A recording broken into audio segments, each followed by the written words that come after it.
Why are you so forgiving? I'll be honest with you, it's not that I'm so forgiving, it's that all these people are very sick. They're getting a vicious, sick, perverted, sadistic thrill out of this whole thing.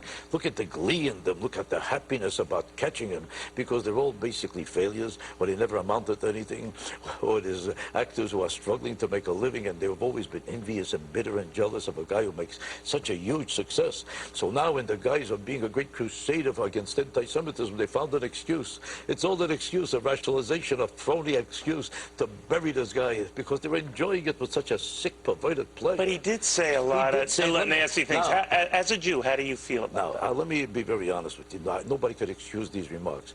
But do you ever take it so seriously when a guy is drunk and stupid, he's laying on the floor, and he says some ridiculous things? People curse their own mother in a state like that. They tell their whole family to drop dead. I mean, the whole family would be going to a cemetery by Thursday. But nevertheless, you know, they say it's a truth serum. You don't buy that? They say it's a truth serum. You got to be a moron. You got to be the phoniest, wretched fraud in the world to claim that it's a truth serum. If it's your family or your friends and they say something in a drunken state, you say he was drunk and you forget about it. In a drunken state, you might bang your head against the wall. Does that mean you really want to break your head? You might go into a car. So you're not bitter toward Mel. I want to ask you a question. Did you ever notice how people beg a guy not to drive when he's drunk and he drives anyway? Because he doesn't even know he's drunk and he doesn't even know he shouldn't be driving and he doesn't even know that 10 seconds later he's dead. That's a very good point. Now, if you want to kill yourself, does that prove that you really, if you gave him a gun, he would kill himself? If you gave him a gun, I don't think he'd kill himself, but he's too sick and drunk to know that he's about to kill himself. I want to ask you a question. These people who are attacking him, they're all saying the same thing in Hollywood. I would never work with him again. These are all failures who never worked with him before. He never asked them to work with him. He don't need them. He makes a fortune and they can get a job, and they're threatening him that they won't work with him again. So you think a lot of this is jealousy? Jealousy and hate and contempt for a guy who's doing too good. It's also with this guy Foxman, this head of the ADL. I'm not a fake from top to bottom. I don't talk about people. It's not my nature. But he's you really haven't denounced anyone yet. He's a total fake. Let's be honest about it. Anybody who makes a life out of fighting racism, in effect, has to blow up racism in order to justify himself for his job he has. Otherwise, he'd have to go to work. Otherwise, he'd have to get up in the morning and get a real job. But Jackie, let's look at this. He wants to.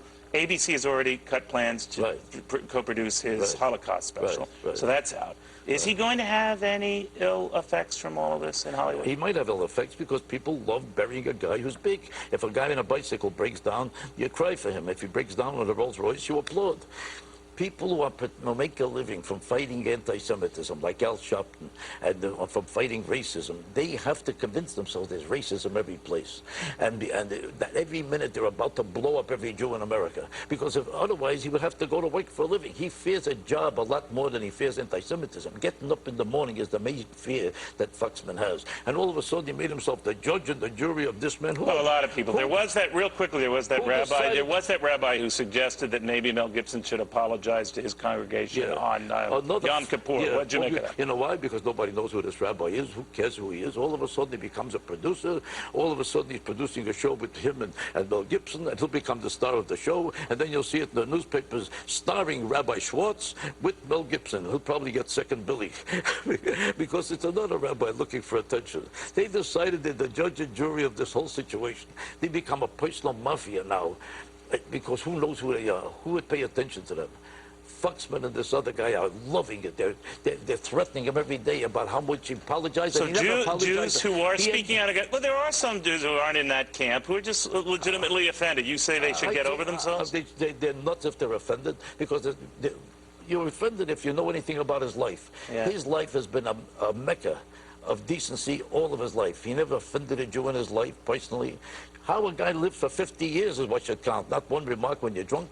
He never joined a club with his anti-Semitic. He never refused to give a guy a tip at a restaurant because he found out he's Jewish. His house doesn't have a sign in front of it that says no Jews allowed. What did he ever do that's anti-Jewish in his life? A whole 50 years of decency doesn't count because you made one remark.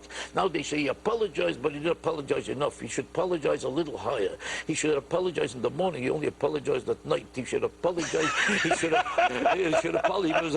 He was apologized when he was sitting. He should have gotten up to apologize. He should apologize at least 2 more times, 4 more times, 32 times. Now they want enough him to get, already, right? You're saying enough. Now they want him to get circumcised. All right, stop. Hey, it's a family show, Jackie. It's a family All show, right, but Jackie. I think if we should have decency is more important. And if we brought decency into this world and stop attacking people because you never amounted to anything. Jackie.